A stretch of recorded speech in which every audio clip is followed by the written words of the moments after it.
Halo.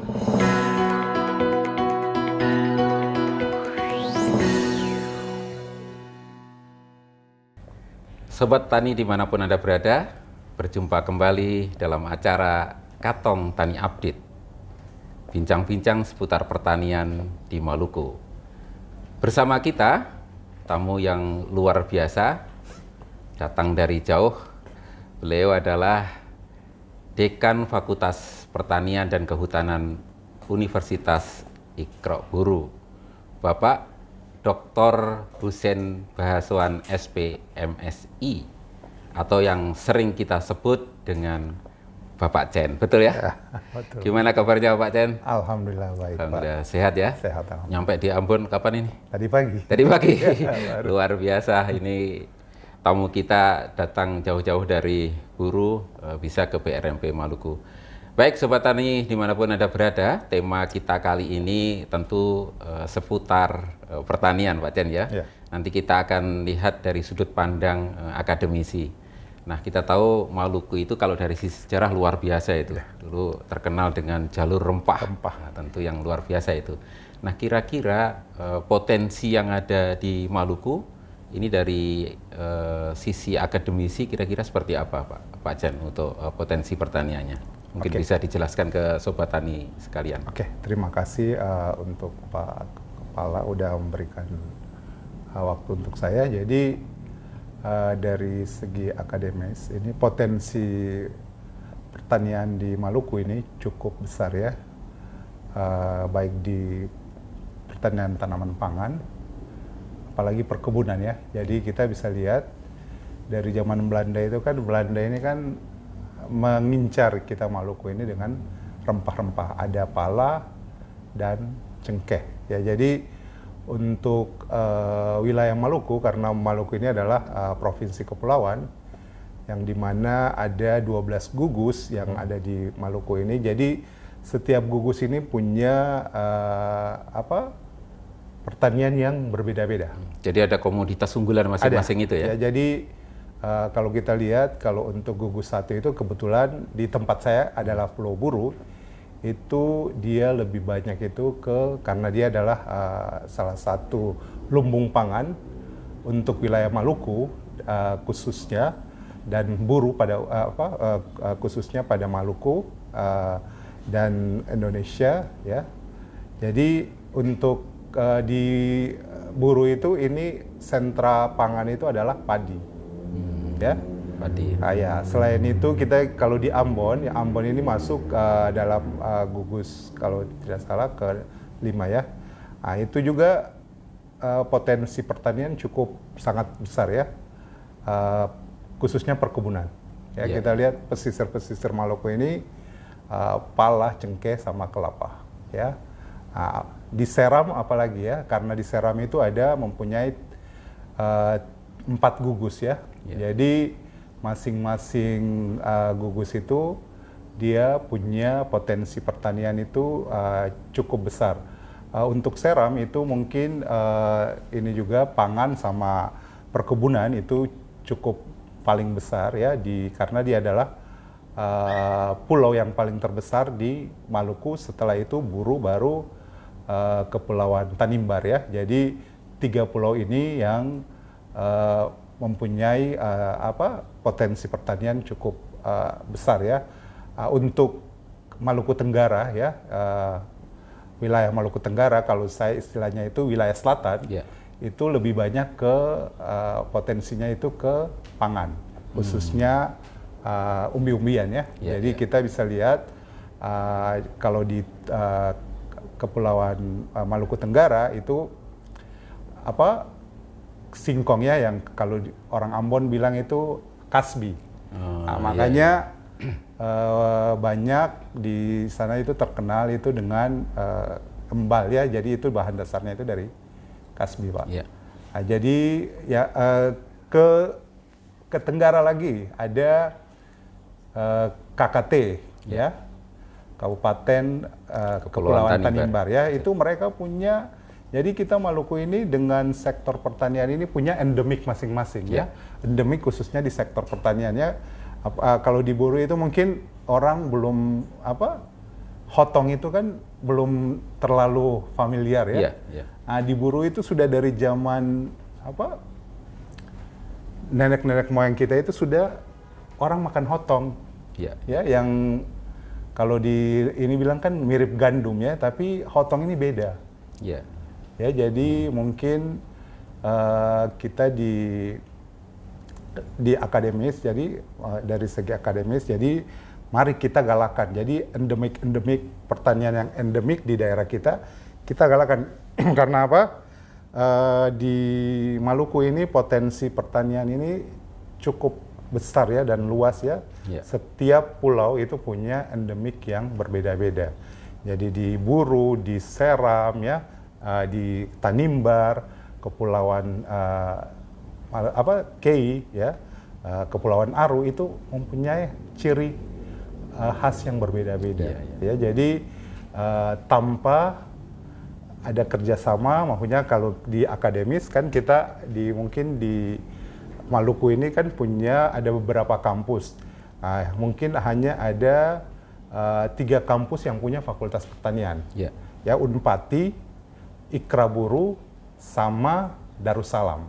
Iya, ya, ada 3 ya? universitas yang besar yang ada di Maluku ini. Ya, jadi bagaimana kita berkolaborasi antara perguruan tinggi yang ada di Maluku dan mungkin dengan pihak-pihak yang terkait, mungkin dengan salah satunya dengan BRMP ya, dengan yang lain mungkin. Jadi ada kolaborasi bagaimana kita mengembangkan sektor pertanian yang ada di provinsi ini. Karena Maluku ini adalah provinsi kepulauan, beda sama yang lain. Jadi antar pulau itu harus di-connecting ya.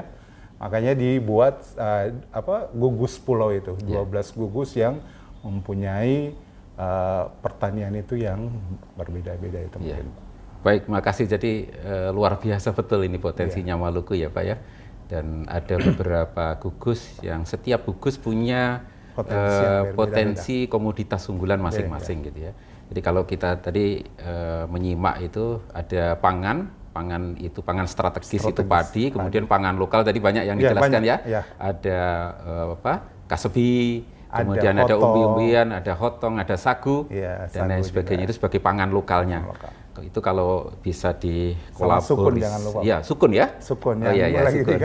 Ya, ada sukun dan lain sebagainya. Tentu juga perkebunan. Nah, kira-kira karena tadi disebutkan bahwa Maluku itu adalah kepulauan, ya kan, yang terdiri dari pulau-pulau.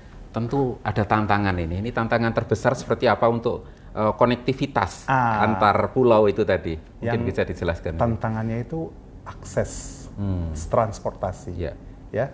Jadi kita ini makanya paling ini tantangan itu transport ya Pak ya. Kita aja dari Buru ke Buru Selatan itu ya transport itu. Ya, karena satu wilayah akan maju itu apabila transportasinya itu memadai, terkonek ya antara kita kan kalau di Buru itu sebagai lumbung pangan ya.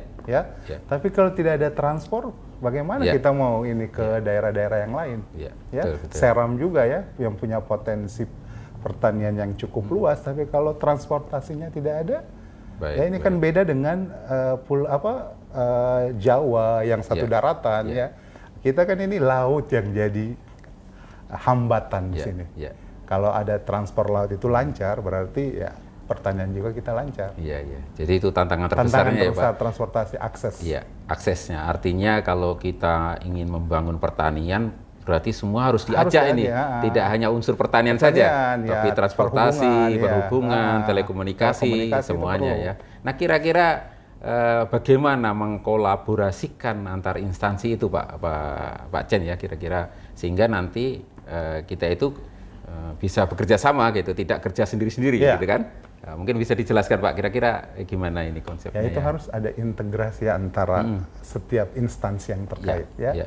Nah, kita bisa lihat jadi dengan kebetulan ini kan ada proyek strategis nasional yang ada di Pulau Buru itu adalah bendungan ya.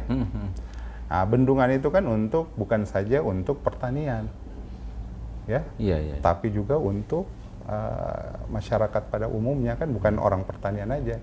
Itu kan connect dengan listrik. Jadi itu bagaimana mengaliri ini juga ya untuk masyarakat khususnya buruh dan buruh selatan ya.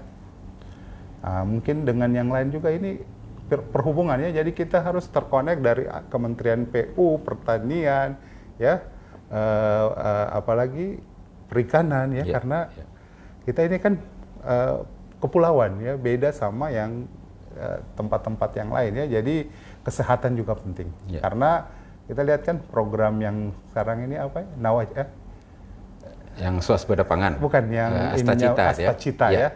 Astacita ini kan ya, ini kan untuk pangannya swasembada pangan. Jadi bagaimana kita bisa menggalakkan khususnya pangan-pangan lokal, jangan mengandalkan satu pangan saja. Jadi pangan-pangan lokal itu harus dikembangkan juga. Ya, jadi Maluku ini kan punya pangan lokal cukup banyak ya. Karena kita terpaku sama satu pangan ya, mungkin kalau belum makan nasi itu belum kenyang. Orang-orang kita. Padahal banyak, ada sagu, ada kasbi, ada potong dan lain-lain. Jadi itu harus terintegrasi semua instansi yang terkait, biar swasembada pangan itu juga akan tercapai.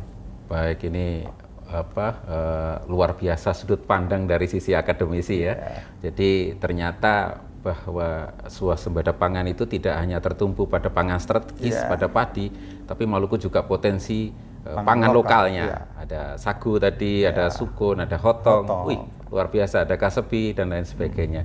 Saya kira kalau dengan banyaknya potensi ini, kemudian dari sisi semua instansi terlibat ya, dari unsur pertanian, akademisi, kemudian kami dari BRMP, kemudian yang lainnya, Dinas Pertanian Provinsi, Kabupaten, kalau itu bisa bersatu untuk membangun Maluku, saya kira swasembada pangan di Maluku akan bisa tercapai. Gitu ya. Terakhir mungkin Pak Chen ada pesan-pesan khusus untuk Sobat Tani sekalian, kira-kira bagaimana ke depan Maluku ini terkait dengan pertaniannya? Oke, untuk Sobat Tani sekalian, jadi ini kita lihat karena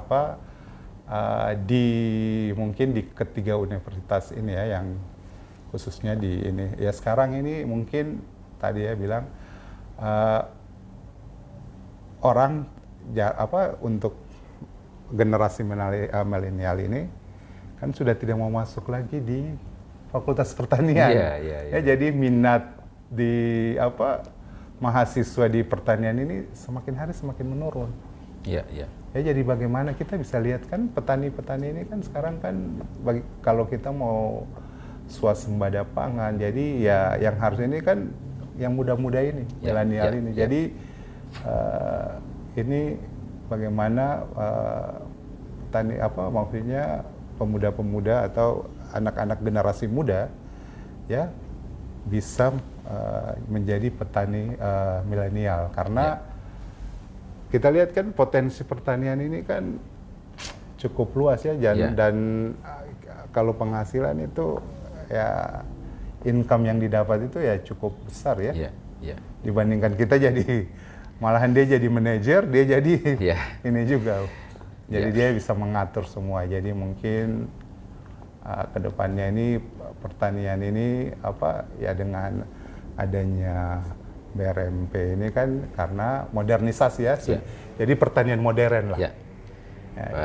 Baik, makasih. Jadi kuncinya adalah bagaimana pertanian itu modern, dengan modern penerapan modern itu, penerapan modernisasi itu, maka yang muda akan jadi tertarik di akan pertanian. Tertarik ya, karena kalau pertanian yang lama-lama kan ya pemuda-pemuda generasi muda tidak akan tertarik ya.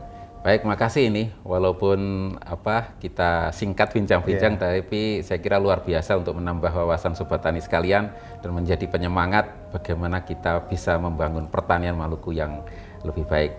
Baik, Sobat Tani dimanapun Anda berada, terima kasih Pak Chen atas penjelasannya dari sisi terima kasih juga, akademisi. Kita sampai jumpa di lain waktu dan kesempatan. Amato.